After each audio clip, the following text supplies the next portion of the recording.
situated along National Highway 66 and are popular destination for hiking and tourism. It is said to be the easiest trek in Maharashtra and is perfect for beginners and children who want to get some experience of trekking. Actually, easier said than done. We reached a bit late in the morning around 9:30. It is recommended to start as early as possible. The timings are from 7 a.m. to 4 p.m. You need to purchase an entry ticket at the entrance. You can already hear the birds and will forget that you are just 10 kilometers away from a city. You enter the gate and walk on the road towards the base of the hill. There are many informative boards along this road.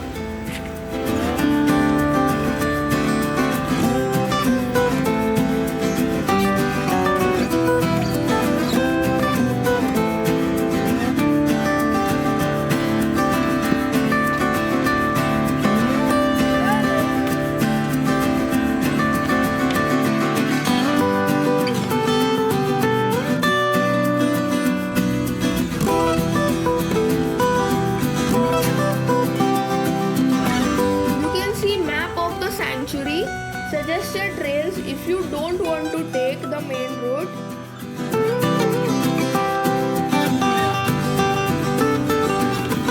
Just after this map you see a Hariyali nature trail suggested for bird watching.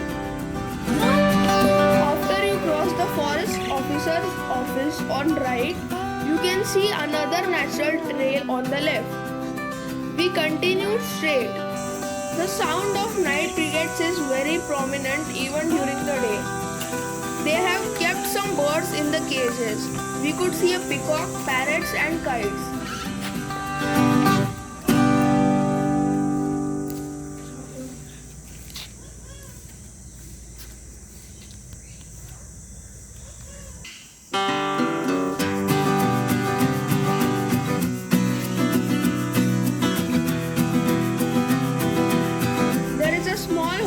Run by local villagers on the right. You can get breakfast and mineral water here. You will need 2 to 3 liters of water for this trek. In case you didn't bring along enough, it is a good idea to buy at this point.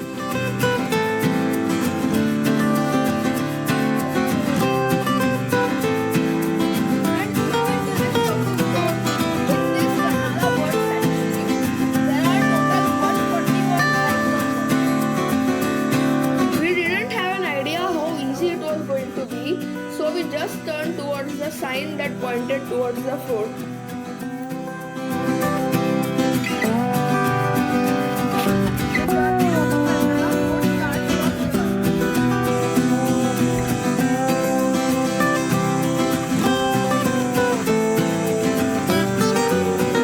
The crickets are going to accompany throughout the trek.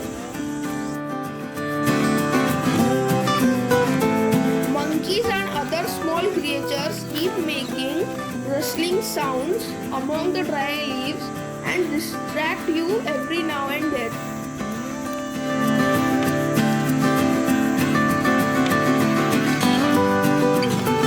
There are warnings and suggestions for the visitors.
journey at the base around 240 feet above MSL and climb to around 830 feet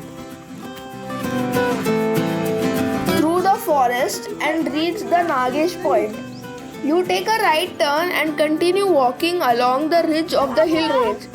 You can see a beautiful scenery on either sides of the track. You will meet monkeys and kites on this comparatively less green part of the trek. This part of the trek is really elusive for the beginners like me, as you can see the fort every now and then, but it's still far.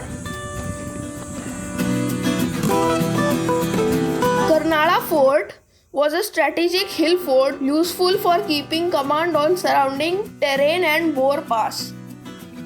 Its record can be found in Imperial Gazetteer of India. The hill has upper and lower fort. The center of the upper fort is the funnel, an almost inaccessible basalt pillar about 125 feet high, locally known as Pandu's Tower.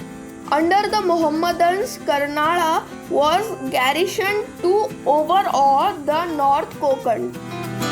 Troops from Ahmednagar took it in 1540. The Portuguese captured it soon after, but gave it up on receiving a ransom of 17,500 rupees per year. Shivaji, the Maratha leader, seized it in 1670, driving out the Mughals. On the death of Shivaji, Karnala was recaptured by Aurangzeb, held by Mughals till at least 1735. Shortly after, it must have again came into the hands of Marathas, for in 1740, the Peshwa's power established over the whole of the Deccan. In 1880, the fort was captured and passed into British possession, together with the whole remaining territory held by the Peshwas. Finally, we reached the foot of the fort.